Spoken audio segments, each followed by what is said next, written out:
Greetings and welcome, everyone. It's All You Can Geek Gamecast, episode 435. I'm one of the hosts, Jim Gast, joined by Mike Zanidi.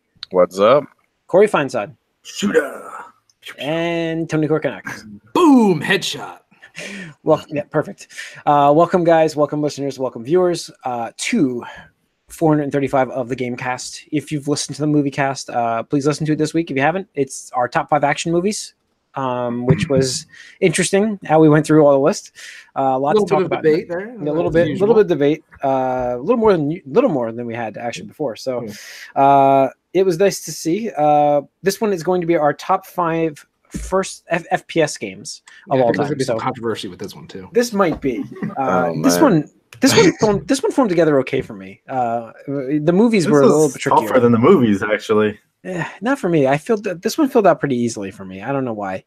Well, I mean, you guys all know what I'm gonna. And my top one is easy, but whatever. Destiny, right? Destiny, right? So I'm gonna kick us off with what? Whatever. Nothing. What have we been up to? I Though? looked at some other lists, and I was surprised at what's a few of the more recent games that were kind of high on other people's lists online. So we'll see. Destiny almost made my list. It did not.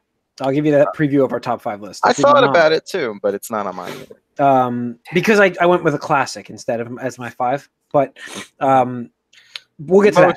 Let's get into what we've been up to. Classics. Let's get into what we've been up to. No, I went recent with mine, a couple of mine, but all right.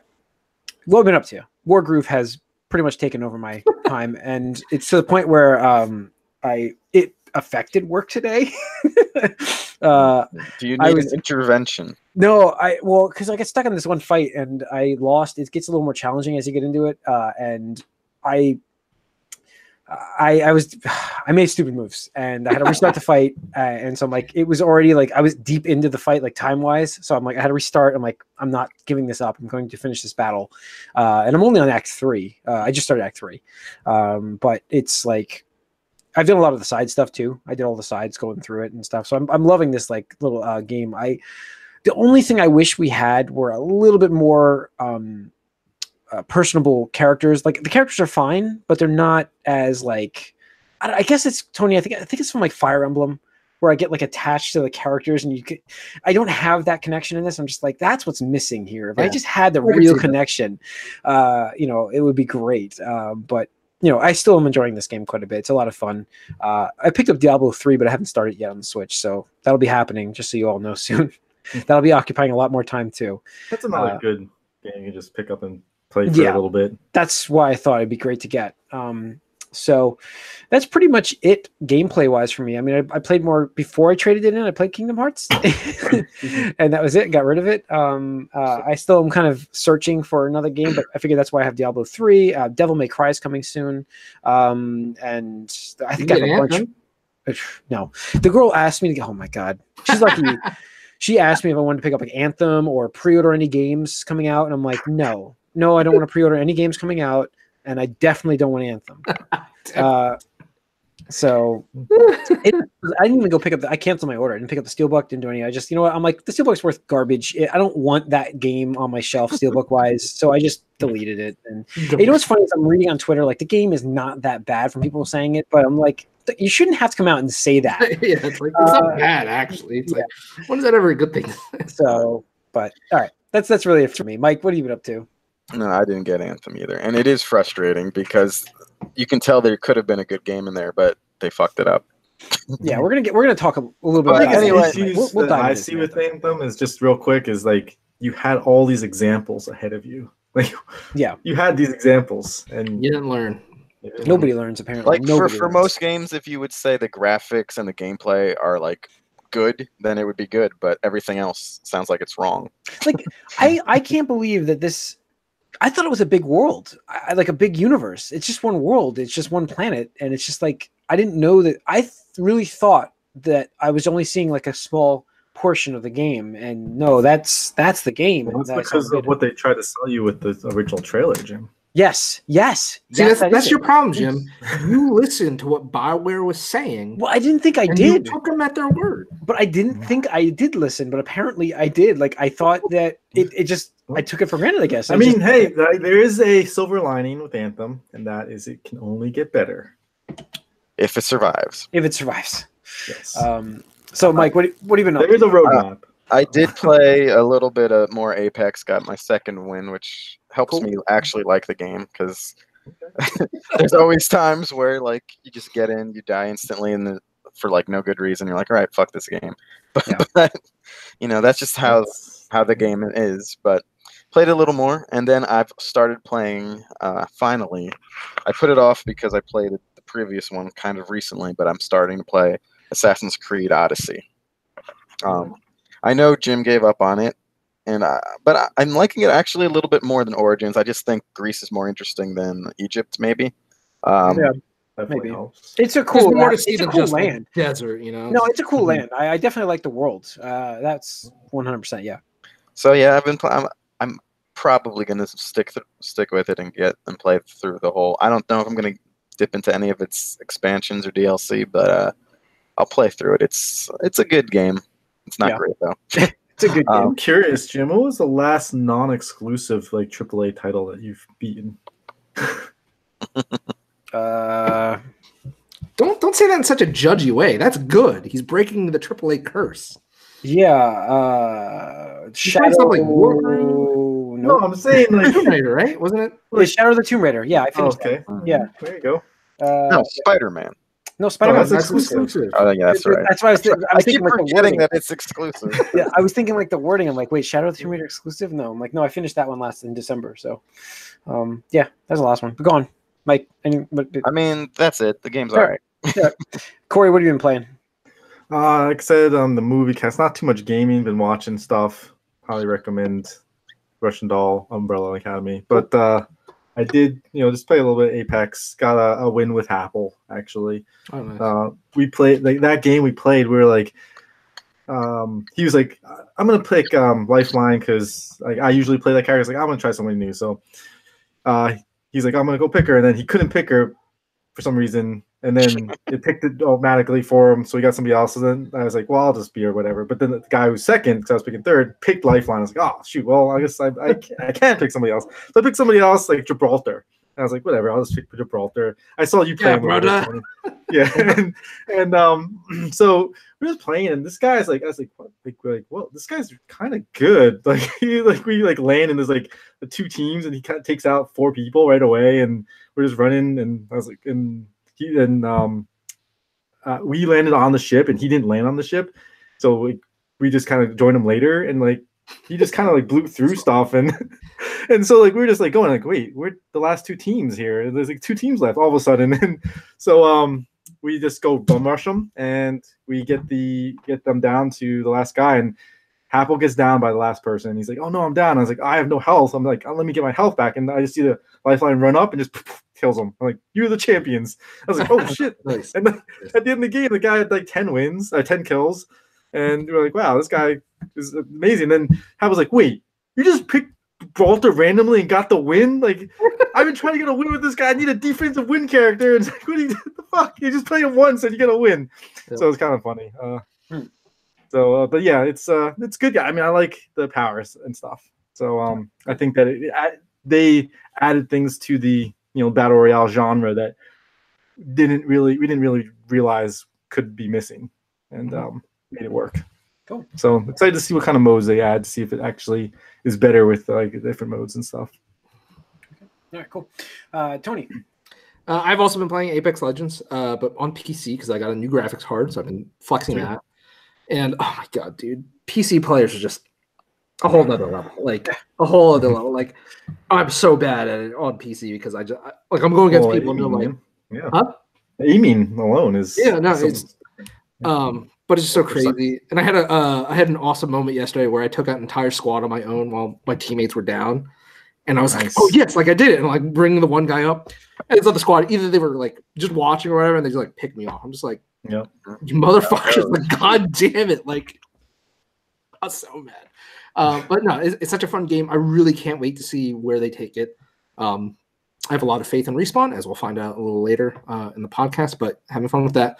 And then I got back to Xenoblade Chronicles 2, the DLC, the Golden Country of Torna, just because they just came out with the art book. And you really do, dude. You really need to beat this goddamn game.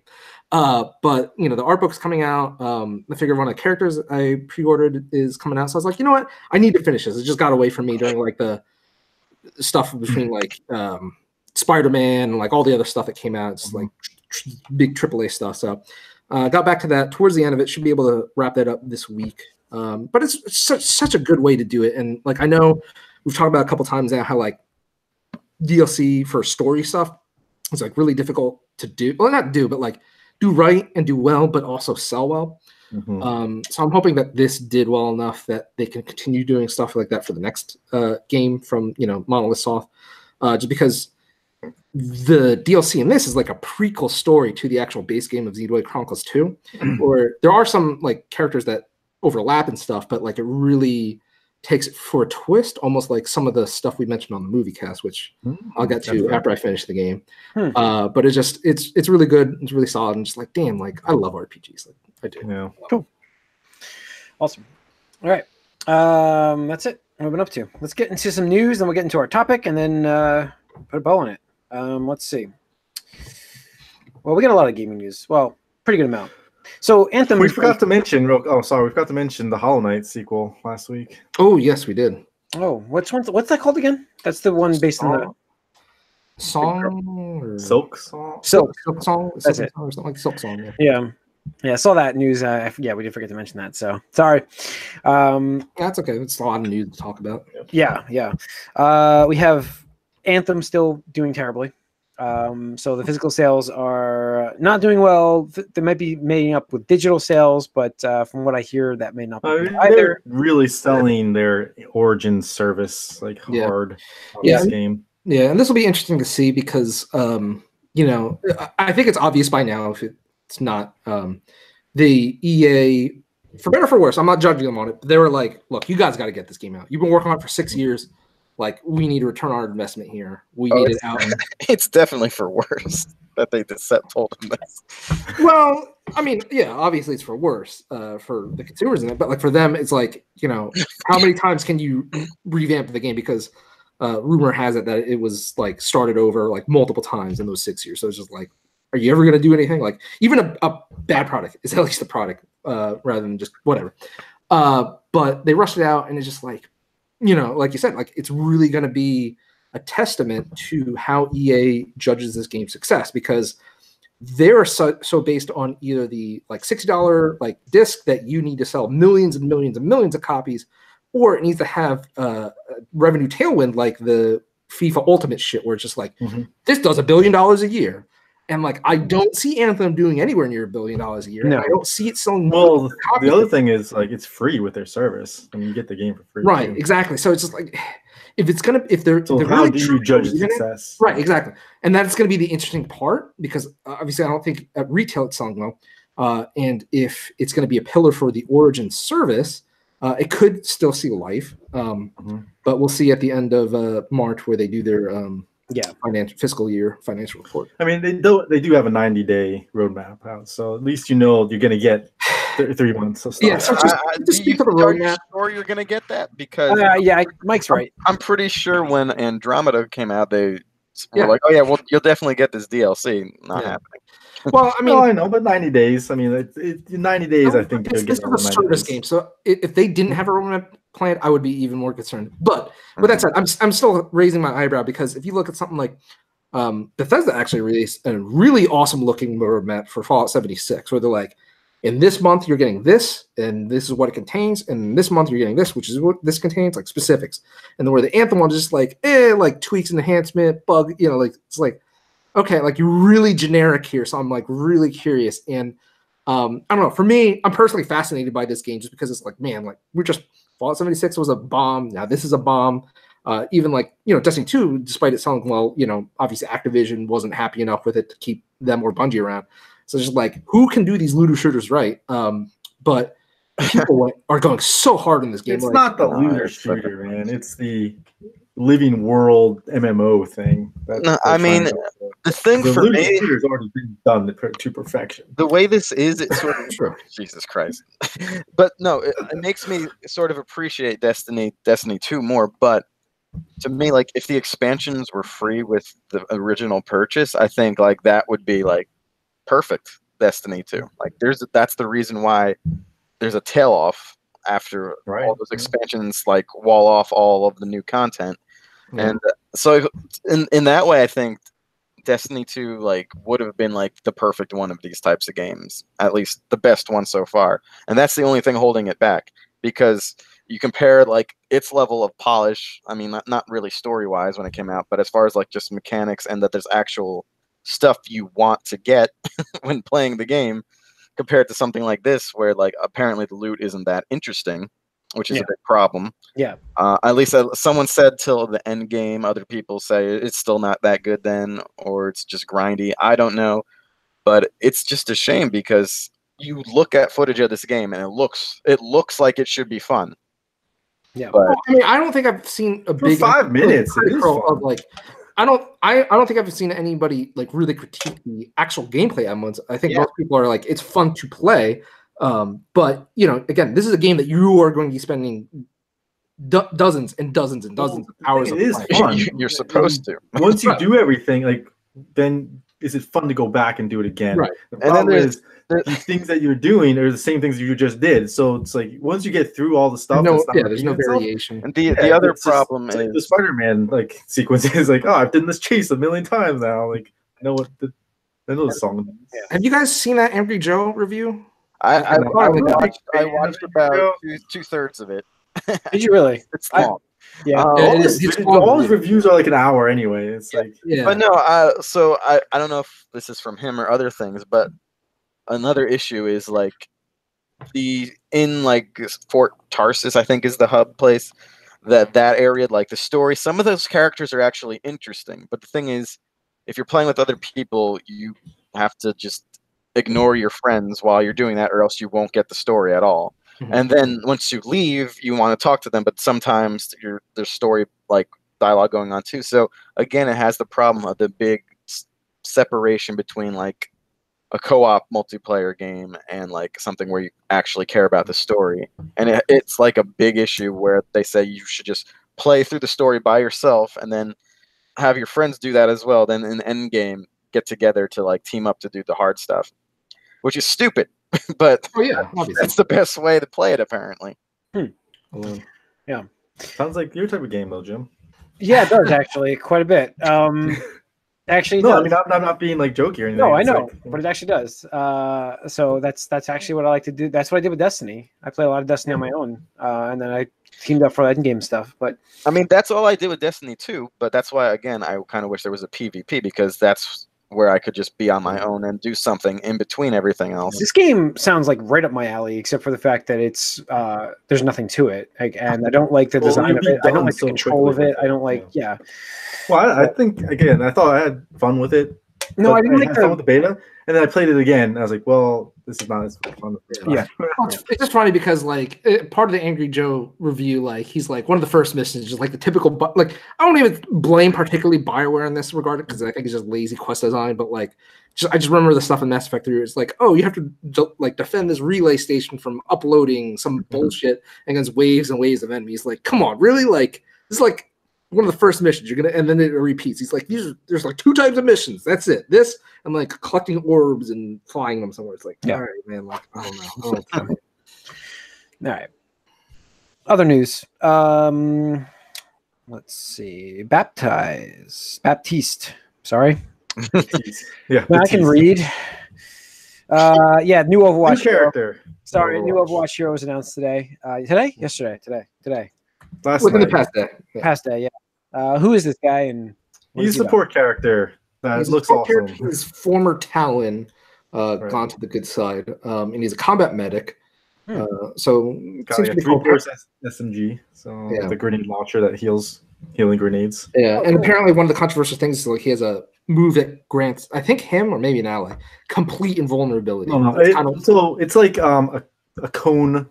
Not a cone, it's just like this circular thing. He drops it down, it's like spreads out, like kind of like Winston's bubble thing.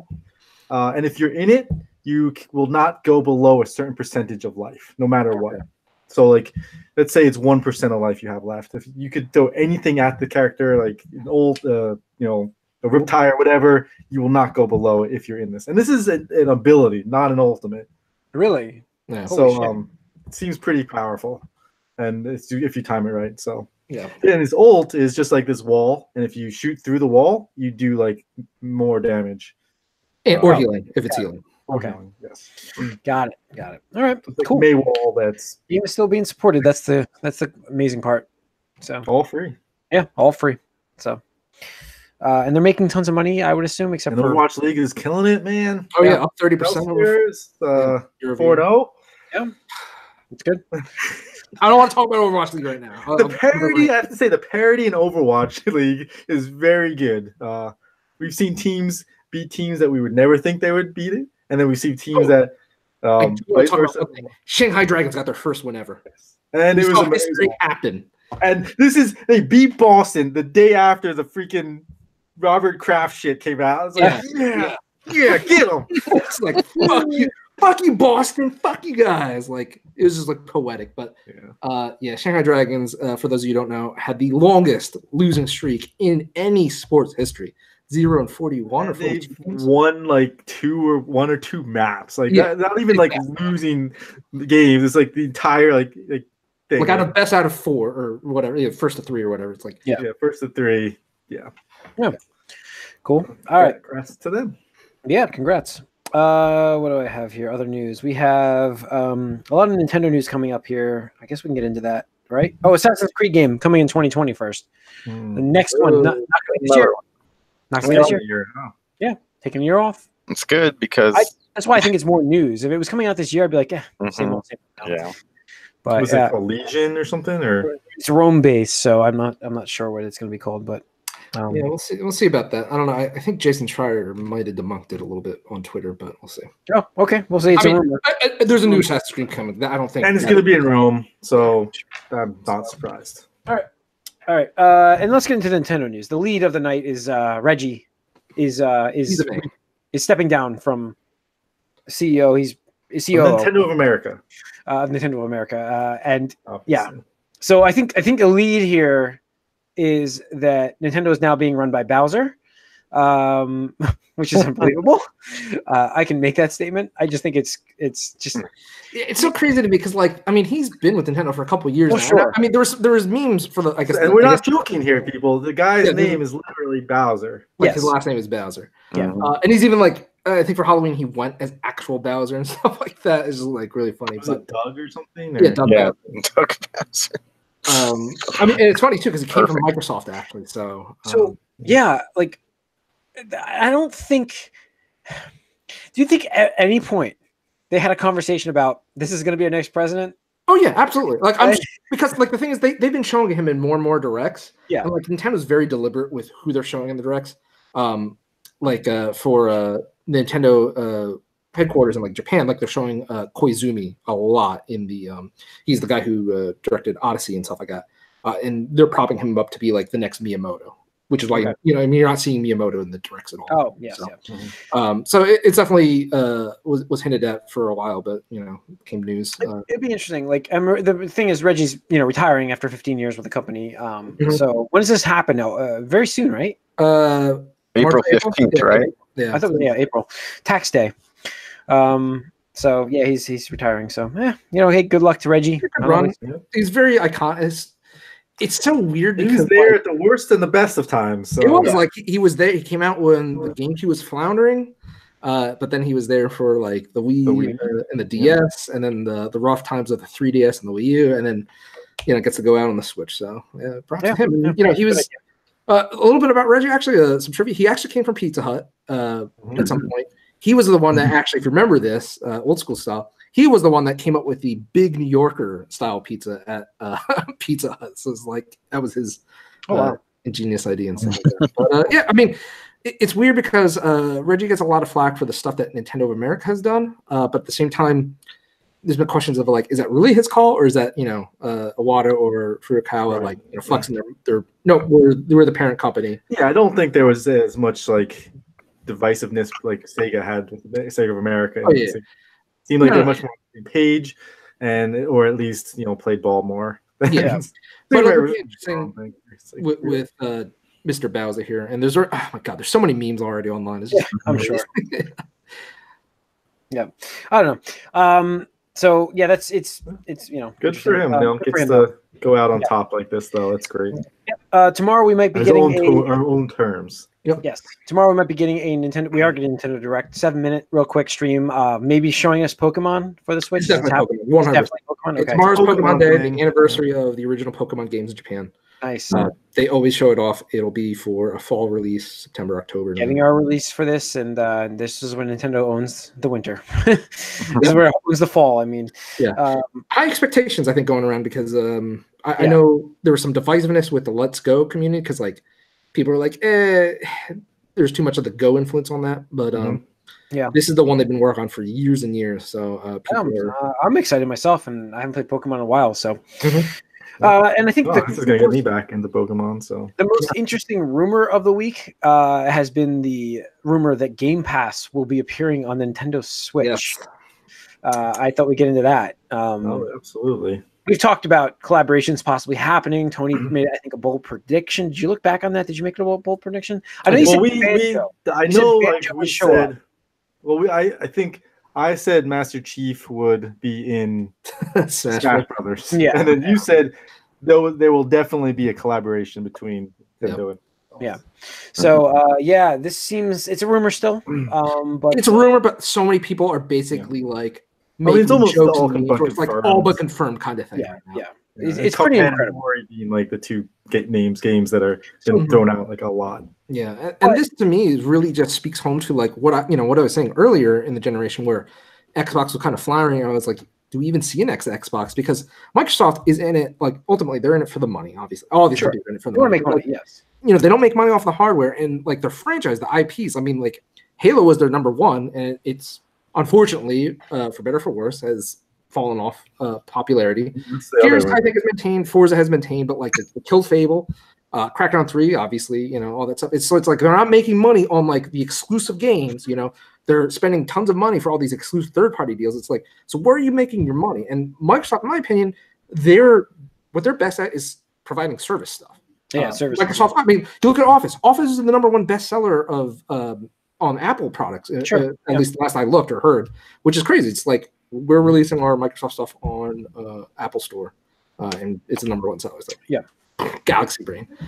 So this is a way for them to expand their audience and just get those people playing their games. It's been what they've been preaching for forever. It's just like we want you to play games wherever you can, and it's just the next. You can play our games, absolutely, and let's get you playing them wherever you. That's the best system to do it. My question is do you think then we do see Xbox Live on the Switch? Do we get that like interface? Kind of is already with. But do we get like the chat features, the friends lists, the not anytime soon? The cross-system chat.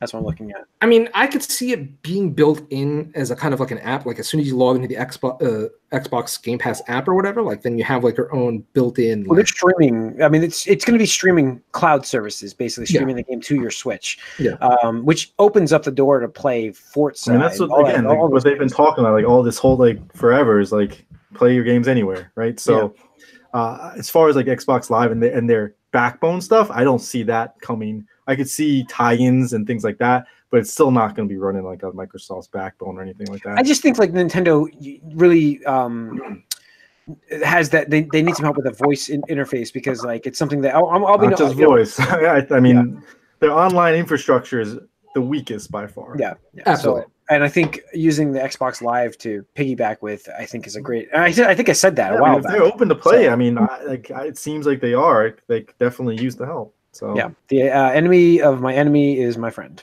Yeah. If you're paying me here, and you're paying me over there, I'm still getting paid. Yeah. So it's interesting, and like you said, the other rumor that we heard about was Microsoft. Halo Infinite will be launching with their next gen console, which won't be out until fall of 2020. Shock. Yeah. So. Which I'm not shocked. I'm not shocked about. Yes, I mean, but we were getting in. See, the rumor though says E3 this year to be announced. That's way too early to announce a fall 2020 system. It's way too early. I think it is too, but Microsoft will do it because that's what exactly what they do with the Xbox.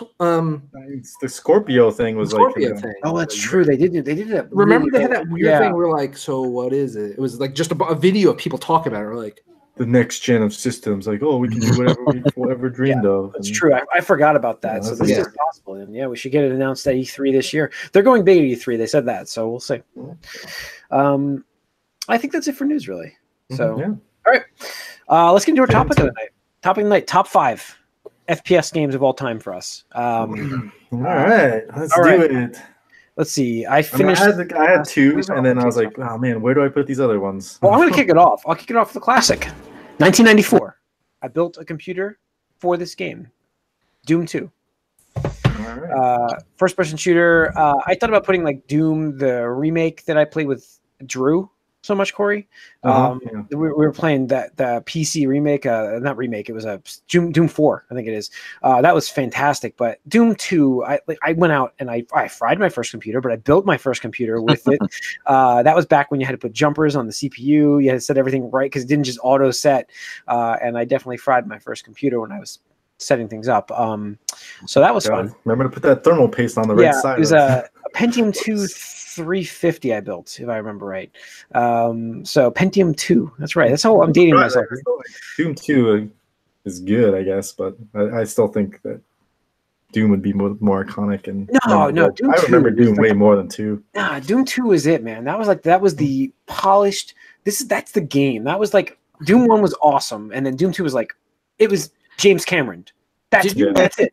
Did you know that on the last GDQ there was actually a speed run of a game by a cereal company where they packaged like an actual Doom clone, like they took the Doom engine and just made it like a cereal game where like you shot like I think vegetables or something dumb like that, and it's just like what the fuck? And, like all the cheats and all the hacks like actually worked in this game from the original Doom because really. Yeah, it was fascinating. I was like, "Holy shit!" And like people like donating, like, "I remember this game. This is one of the first ones I was ever allowed to play because my parents didn't want to let me play Doom." So it's like, this is the way I got to experience Doom. So yeah.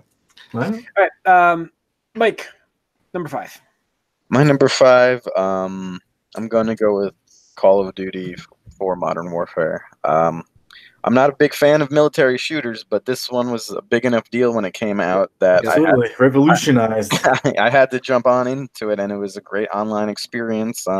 Played through the single player too, which was all right, but some people live and die by that single player. I thought it was okay, but it was all about the perk system. It was and the loadouts. This was the first sort of online thing to really go into like loadouts and perks and stuff like that. It was like an RPG. It was a first-person shooter RPG. And so it just added so much more, really, and you get like the air at the time. Yeah, and you get the airstrikes and stuff. So it was a great, and mechanically, of course, like it was pretty much flawless as far as first person shooting goes. Even now, like I'm sure it would feel about the same. Yeah. So I mean, it was a great game for just shooting, and I don't know. That's it. I remember my first Xbox died while playing that. Okay. That and Mass Effect 1, it died between those 2 games. Cool. Corey, you're number 5. See, this was like really tough, but I'm gonna go with Titanfall 2. Boom! Great game. Number 5 for me as well. Okay. That was when I was writing down games. That made my writing down without a doubt. But then I was like, I gotta go classic for number 5. I don't know why. I just had to go classic. Great single player game. Wow. Yeah, the game had a fantastic story, and the gun play, like how it felt, the wall running, the parkour stuff, and then getting giant robots in there, and like the sci-fi shit, like the time travel kind of stuff. Exactly. And there's like that emotional connection to this robot, like you didn't expect to have. Yeah, BT. And then this is based all on like the single player too. Like I barely touched the multiplayer. I think I played like maybe an hour or 3 of the multiplayer. And the multiplayer, I mean, I don't think the multiplayer is as good as the first one. Myself, I think the first one obviously was all about the multiplayer, and I liked the whole creeps thing and having those different things in there. And as far as this game goes, everything about how it felt to play, the emotional, the emotions that it generated while playing the game, and the weapons were a lot of fun. So yeah, number 5. Cool. Yep. Pretty much everything Corey said. It's just a really great game. It was so interesting because I remember the Titanfall 1. I mean, Xbox One exclusive again, going back to the earlier conversation, multiplayer only is like, okay, like it's hard to sell. But this one, they're like, hey, we're going to do it right. It's going to be on multiple systems. And it's going to have a single player campaign because that was like a big controversy with the first one. It's like just multiplayer oriented. So when the reviews started hitting, and like not even just the reviews, but like just general consensus on like social media and stuff, is like, wow, this single player is amazing. I'm like, interesting. And came out stuck between I think Call of Duty and Battlefront that year, or Battlefield, one of the two.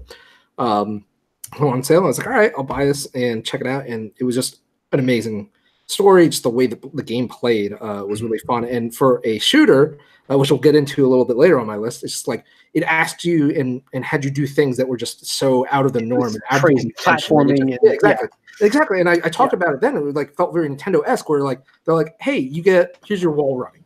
And it's like, okay, cool. And then it's like later on, it's like, well, we expect you to do this now, and then do this wall running, and then do the time jumping wall running, and whatever, parachute, like sliding out. It's like, damn, like this is a lot of shit. And then just like with the mech gameplay, and like I thought it was really natural where they're like, hey, like obviously there's some segments where it's like you don't have BT with you, but it never felt like, oh, here we go, like here's another section where it's like, level without BT, level with BT, and stuff like that. It was just really cool. Yeah.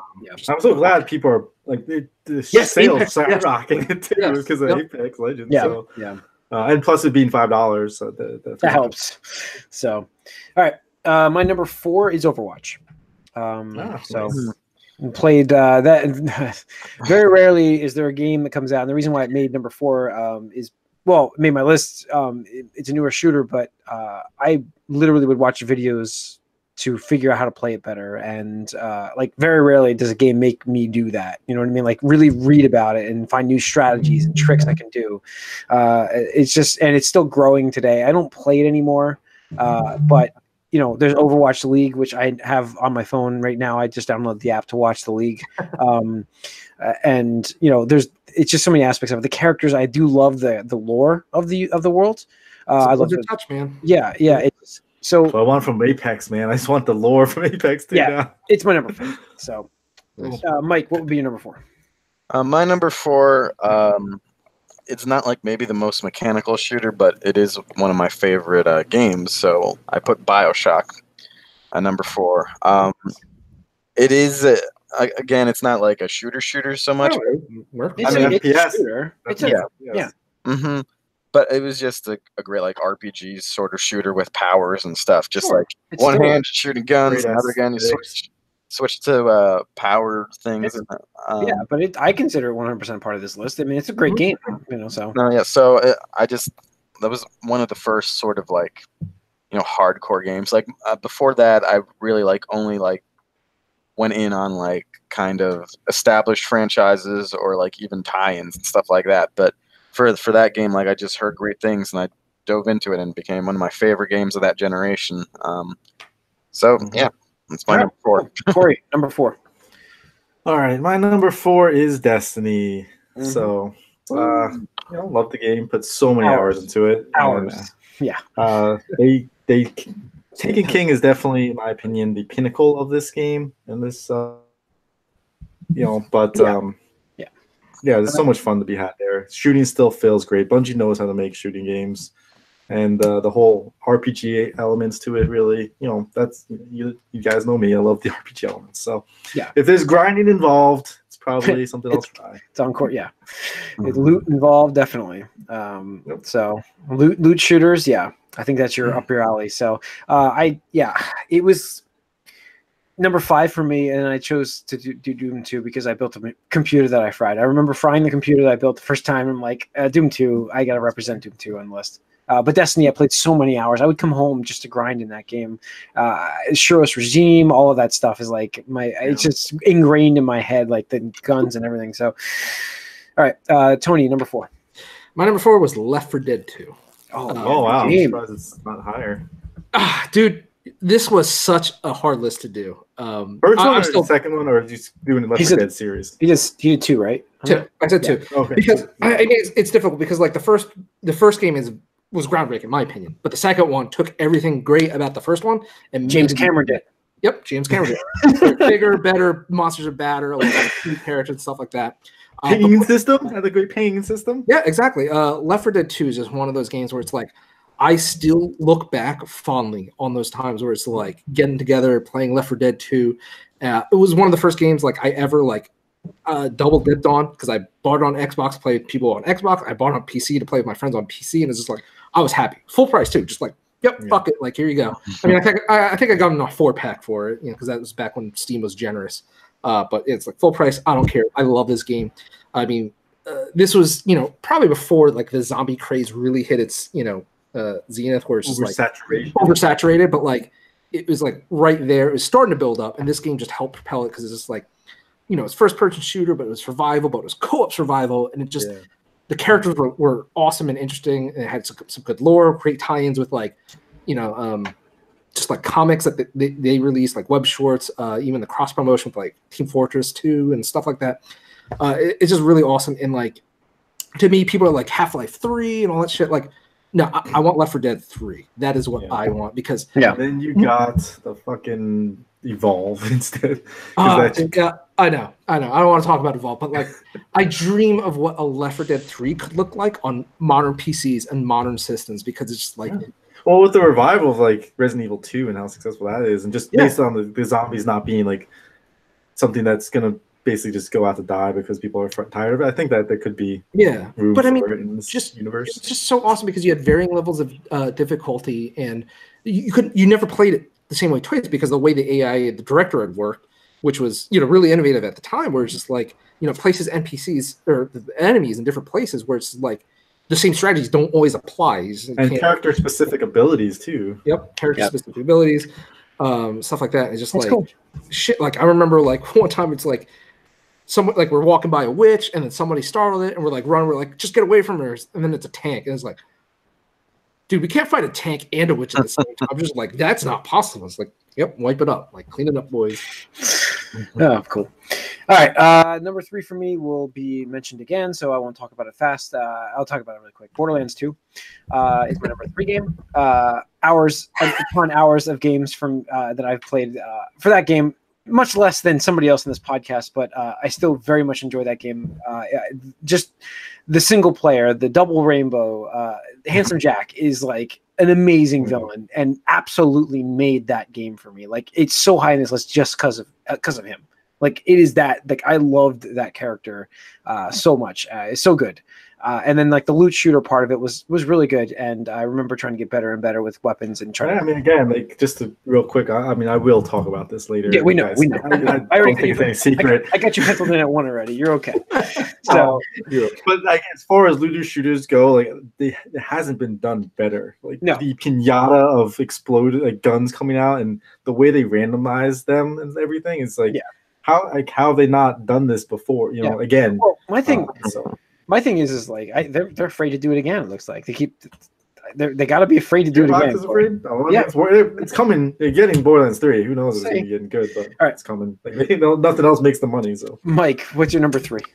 My number 3 is Halo 3. No. For me, this was the most, I think, online and probably the first consistently online played multiplayer game. And I mean, I played through the single player too. Some people care about that. I did it once on normal and never looked back. It was all multiplayer. Corey, we used to tackle that on Legendary. Yeah. So, I think I beat it with you guys on Legendary, didn't I? Yeah, probably. Four player. I mean, we played it. I mean, I know we played a bunch of it with everybody. So yeah. I mean, and I guess that's another aspect that makes it great. But I didn't even care about that. It was all about getting online and like just playing Halo, like competitively, like against people. Sometimes I mean, there were so many modes because of the Forge. So many modes. So. Forge, all of the vehicles, and just that was like the pinnacle of that series, and really the pinnacle of early, I guess, 360 gameplay, and being online. That was great. Yep. So that was big for me, Halo 3. Corey, number 3. Number 3 is Overwatch for me. Mm-hmm.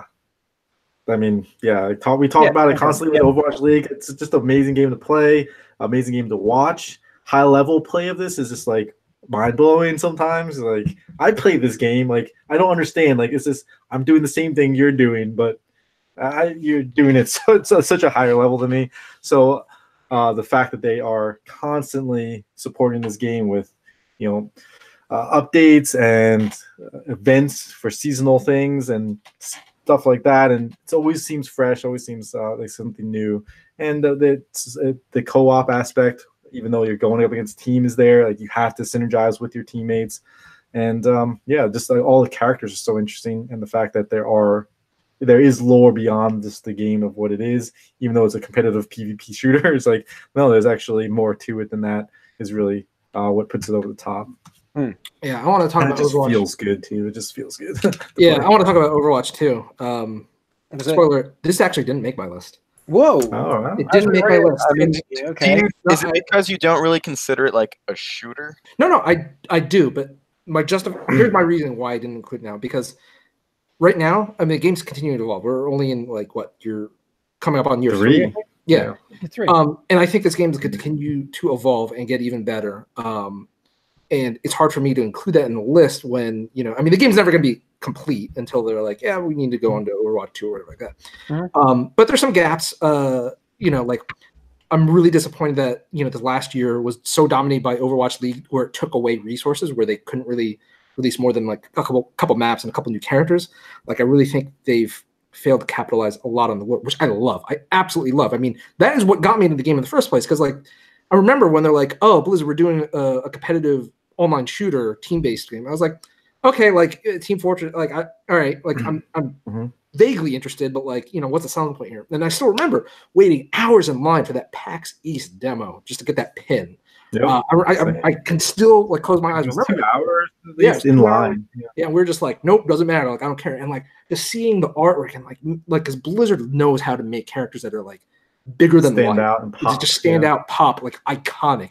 And it's like, wow, like there's like diversity. You look at somebody like Hanzo or Genji, Zarya, Torbjorn, Mercy, Pharah, like Roadhog. You look at all these characters, like, wow, these are colorful, diverse cast. Like, just I can't wait to play this now. And it was such a great game in terms of competitive shooters. Like, it was such an interesting take because formerly it's been like Halo or whatever. And it's like, this is an interesting take. And Team Fortress 2, like, in my opinion, it took what that laid down great and just made it again even better. Cameron did. But I would love to see the game grow and evolve more, and I think it obviously is going to. And after a couple more years, there's no doubt in my mind that it will make my top 5. But as of right now, I can't. Okay. Yeah. What was your above these other games? What was your number 3? My number 3 was actually Halo 1. Oh. It was tough for me. Combat Evolved. Come back here. So yeah, because I agree with Mike that in terms of probably like the peak of Halo is probably 3 in terms of just like the online capability, like the ease of like, to me that's what made me buy a 360. Yeah. Between that or PlayStation 3, it was like, well, 360 has Halo 3 and it's not $600, so it was a very easy choice. But Halo 1, I remember, like, it just spawned like a craze. And Jim, you were there for part of it. Red versus Blue. Red versus Blue. Like, become like a monster. I mean, we used to go over to Nick's house and like just play Halo 1 for like hours. And I remember, like, I even suffered through playing on the original Duke controller just to play that game with everybody. I mean, that fucking piece of shit, worse than the Dreamcast controller. I could put up with it because that game was just so fun. Like, the multiplayer was just like, it literally was Combat Evolved. And you're just like, damn, like, these maps are huge. These weapons are amazing. Like, the vehicles, the melee assassinations, it's just like, was really cool. Like, the different game modes. And it was just like, damn, that's awesome. And even like the single player was really fantastic. And the fact that you could do the whole game from start to finish with 4 people on the same screen was just like, awesome. And it just spawned that whole LAN parties, man. LAN. Like, to me, that was my LAN party of my youth. It was just like, computers, just bring over Xbox and Halo. Yeah. How about it? All right. Number 2 for me was GoldenEye.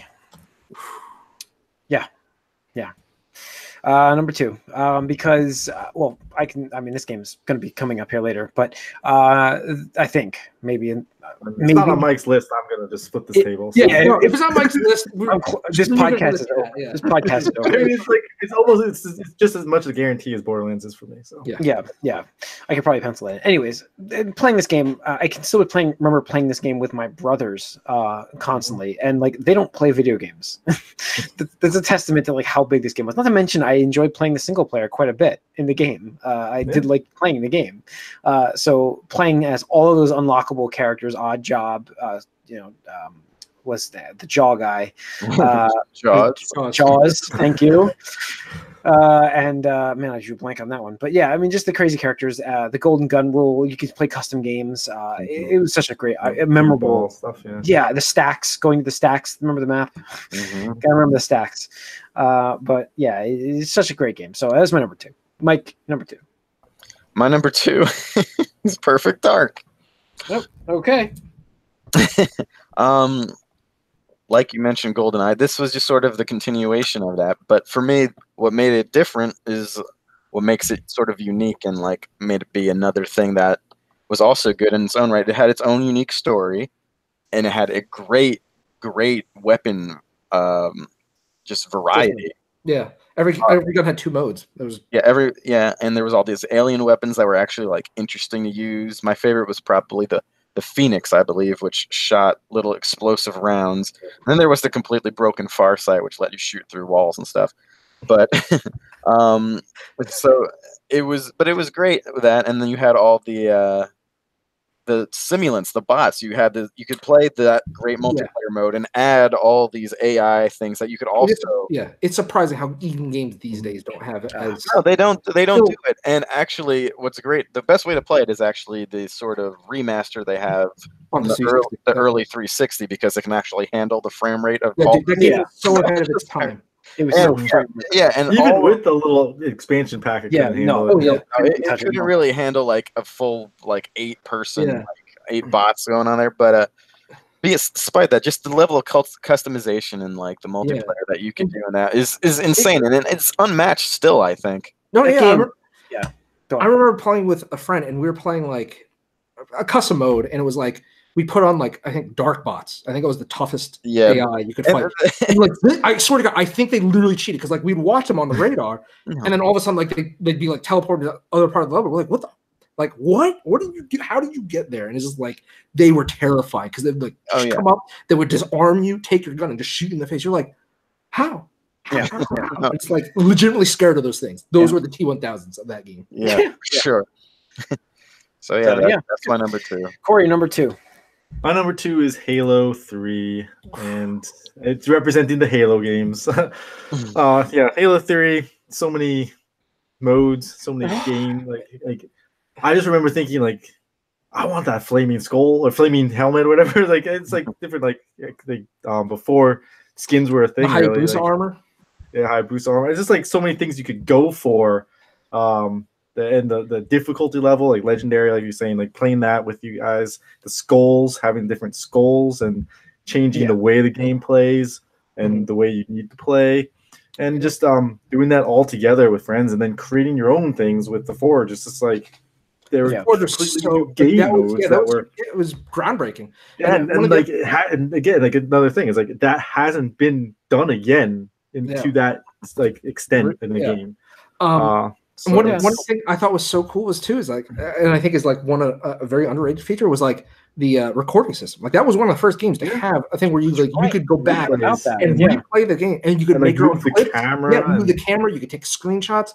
Like I just remember taking like the best moments. Like one time, I have to say, I think that a lot of that came from the Red versus Blue people, like saying like we want to have this machinima thing, and like we're gonna build this into this game for you. It's just amazing. Like I remember I bet you if I still have my Xbox hard drive, if I find an original model, I guarantee I could probably load it up and like find my like clips.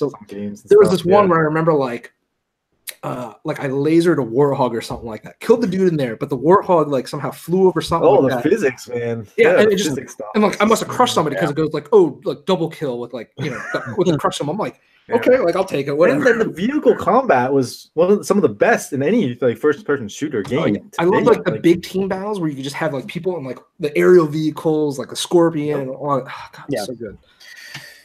All right, Tony, number 2. My number 2, probably in the vein of Mike's BioShock pick, a little unconventional, but mine was Metroid Prime. I had a feeling it was going to make your list. I was just wondering where.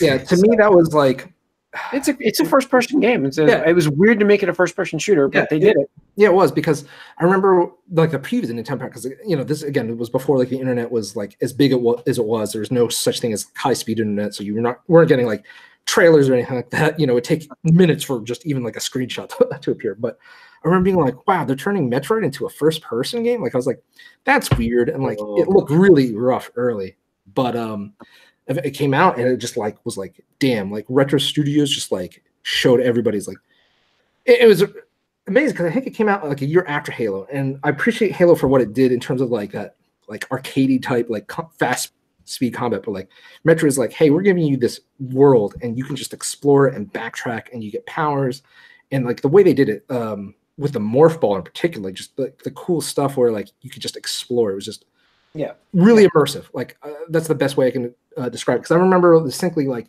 one of the coolest things is like the one area of the game it's raining, and if you look up with Samus, you actually see like the water drops hit her visor and like trickle down, and just like for a GameCube game, like back in like 2002, I think, something like that. You know what's funny is like I've never played these games. Like I Switchport, believe. Yeah, I know.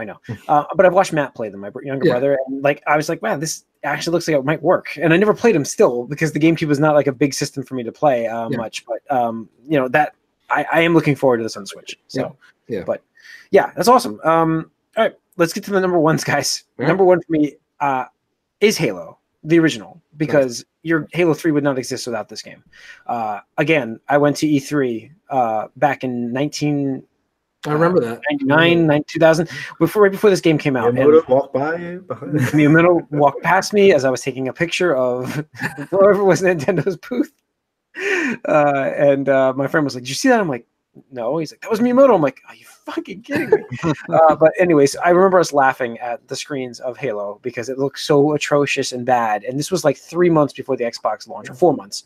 And I'm like, or was it 5 months? I don't know. It was so close. You're just like, they're never going to fix this game. And then Halo comes out, and it's one of the most played games for me of all time. Like just playing this, I replayed it again, the Master Chief Edition, which sucked, but I played it again on that. I heard the Master Chief Collection is a lot better now. Well, they've stuck to it. It's on Game Pass, so you can all play it. Yeah, but like just not even the multiplayer side of things, but the single player game of this was so fantastic. Playing this game was amazing, and then the multiplayer, which I'm not a big multiplayer shooter game, but this is different. This game was different, and I still remember Sidewinder, Blood Gulch. I mean, some of the best maps. Yeah. I mean, they're just unbelievable maps, and just different modes. The sniper rifle sniping from way up in Sidewinder, like oh god, the vehicle combat, vehicle combat. It's all started with this. The Warthogs, the Ghosts. This all started here, and like that's why I'm like, that's my number one game. Absolutely. So, Mike, number one. GoldenEye. Of course. There it is. For me, this is really, honestly, maybe the first-person shooter I played. No, maybe. Because it could have been, yeah. Because I saw Doom on PC and stuff, but like I was afraid of it when I was that little, and then when I got a little older, it just didn't look appealing to me. But same with Wolfenstein. I saw friends play that and stuff, but. No, I played GoldenEye, and I just thought it was like the perfect sort of tie-in to this thing. Like it and the movie, even though they're 2 years apart in release, they just enhanced each other's sort of legacy in a certain way. Like maybe better than any like tie-in ever has. And so it was an interesting sort of story. It was a decent like representation of the movie, which doesn't happen all the time with games, and it sort of expanded it and made it bigger. And it had the optional objectives and the new difficulties was also kind of interesting. That I don't know. Some games probably had something like that, but it was interesting in that context.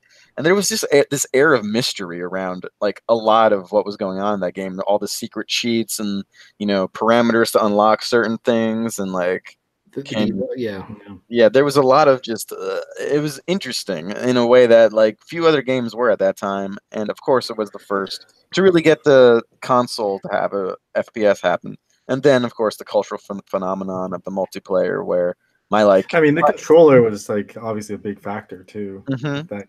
Analog stick. I want to talk about it too because this is actually my number one game. For FPS too, actually, because it was one of the things where I'm like, I was wondering, I was like, can't believe this is not on your list. And that's what it was. I was judging where it was, and I'm just like, man, like GoldenEye is what cement, because like I had played like Doom and Quake and Unreal and Wolfenstein on PC, like during friends' I mean, plays. Halo gets a lot of credit for bringing first-person shooters to console, but GoldenEye did it first. But Yes. GoldenEye paved the way, and that's the thing is like, and the thing is, without GoldenEye, I don't think you got as good of a Halo game. Like, I have no proof of that, but it's just my gut feeling that they looked at this, the multiplayer for GoldenEye, and were like, hey, we need to do this for Halo. But again, I'm not even a James Bond fan. Back in the day, okay, I watched the movies, I watched GoldenEye and stuff. It was fun, but I just remember the Nintendo Power stuff. I was like, man, they're really propping up this GoldenEye game. It's so weird. It's like licensed games are notoriously just most of the time it's gonna be bad. One of these days we'll have to do a best games based on video movies and movies based on video games. Oh gosh, we should do that. But that was the other category. Oh, I was going to write that in our. I'll pin those messages. We're going to pin that. We're going to pin that. It's happening. Yes. But the GoldenEye just took the first person thing, and in my opinion, it really made it in such a different genre, because it wasn't just like, hey, you go down this corridor and just kill everybody along the way. It was like, you are a spy and you need to do spy like shit. Like some missions, it's like, you can't be seen, you can't be caught. Like you need to steal like a key card or whatever. It's like, yeah, sometimes you can be stealthy, but like if you just go guns a-blazing, you're alerting the whole base and you got a firefight on your hands, and like, good luck, because it's not like there is a lot of health stuff in the game. And there was also like in some situations infinite enemies if you just kept alerting everyone. Exactly. And just I remember just so many endless stories. Like the single player is amazing. I mean, I remember distinctly, what is it, Facility, playing over and over and over again, because like there was the one cheat you unlocked. I forget which particular one it was, but every mission had like goals if you beat it on 00 mode. Yeah. And you like had certain parameters, and that was, it was a varying degrees of difficulty, because like Facility I think got easy, just like, just get to the end of the level. But then on 00, I think you have to like talk to some of the NPCs. You gotta find something else and bring it. You gotta find something else, and just like, oh shit, like you really need to master the levels. Honestly, you need to master like the level, the combat, like the resources you have available, because like not every mission you have the same gadgets and stuff like that. So to me, it was like, wow, it's like games within games, because it's like, okay, I beat it on regular agent, now you beat it on secret agent, now it's 00, and it's like, oh shit, and then they're like, oh, to unlock whatever mode you're trying to unlock, beat this in like, I think it was like a minute. 45 or minute 50. It was under a minute. Yeah, it was under 2 minutes. Like, I had to fly through it for that bomb. Yeah, and I remember like distinctly, there's that one part where you have to go talk to Dr. Doak, I think, or whatever. For the bomb on the. He is not in like one of like 2 spots. Like you have to restart. It's just like runs over. Like I can't do this. Like got to restart. So it's like essentially the first game I've ever tried to speed run, because it's like fuck it, like god damn it and stuff like that. I'm sure inspired like many speedrunners like that. Oh yeah. In the future, because like of those parameters for those first few levels. Yeah, because like that's what it is. It's like you could play like casually, just want to experience the story mode, but then it's like if you want to be an expert at this game, do this, and then the whole multiplayer thing. Like, oh, you unlock stuff for that. So you unlock stuff like this paintball mode, big head mode, like all that other stuff, and just like the levels were just so intricate and just awesome. Just like game was so ahead of its time. And so great. Yeah.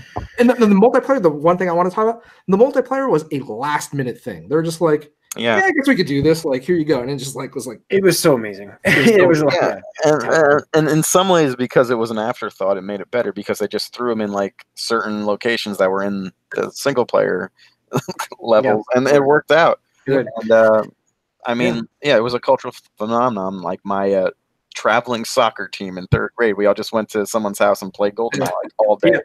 Like that's just the type of game it was. And then my teacher in 6th grade asked me how to beat a level. So it was crazy.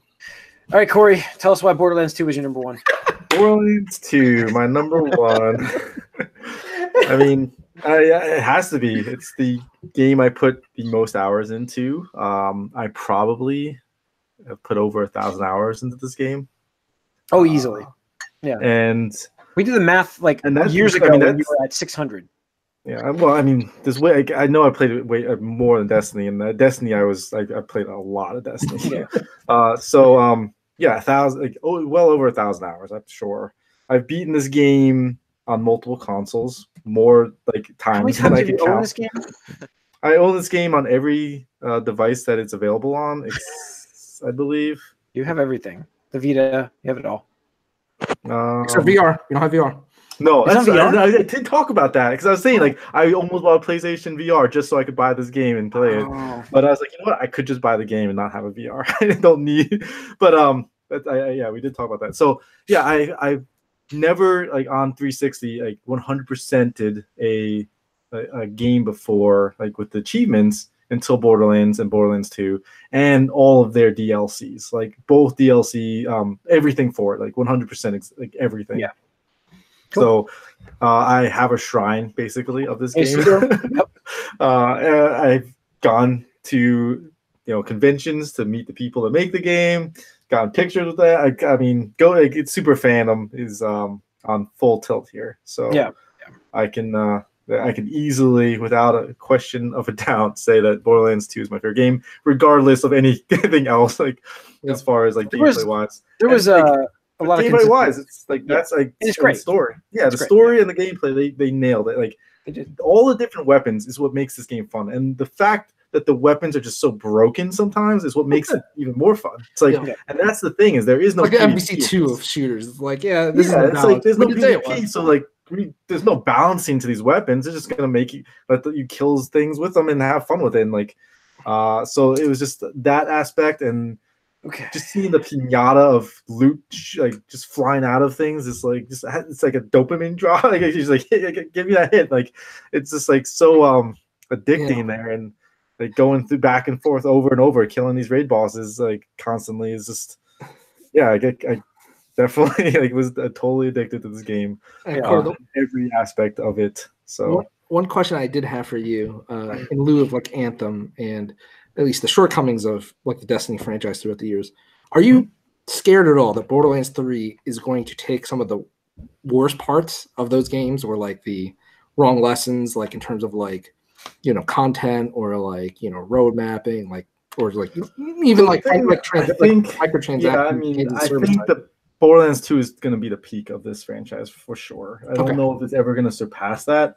I don't think they're going to be doing a Destiny style game with this because it is about the characters. I mean, it's an RPG game. I mean, yes, Destiny is an RPG game, and you can kind of put your have like your characters and stuff, but it's also about the builds and how you build these characters and their abilities and how you fit everything into, because like some of like that like what is this, like the ability tracks that they had is just like it's some of the best I've ever seen, and how they do it. It looks great. First of all, trees, the trees. Thank you. And like the UI is some of the best in any of these, and the way you load these characters out and how you develop them is like that's pure Borderlands like gameplay. And if you have like an MMO style game, like having all these same characters out there, I don't know if I'd like that. Like I don't think I'd want to see. That's what like if Borderlands 3 is just like like you play. So I mean, create your own character and like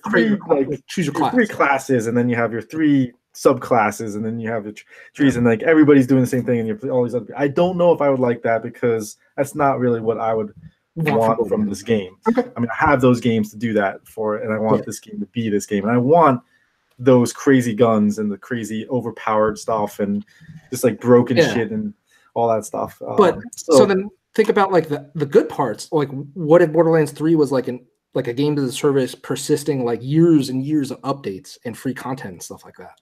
No, absolutely. Would you be scared to see that? I wouldn't necessarily be scared, because scared that you'd be addicted. Like scared. I'm not scared of that, because I already know. I would say he's already lining up tomorrow when he announces. So it's acceptance. I don't know if I'd be able to continue the podcast, because there wouldn't be much to talk about. All right, so let's do our list here. 5. Obviously, GoldenEye is number 1. It has 9 points from my calculation. Actually, it's 10 points. Wait, 10 points. It was like it was 2 number 1s. No, it's got more than that. It's got 13. I forgot your 5. It had 9 points before you gave it number 1. Oh, okay. 14 points actually. So it's number 1.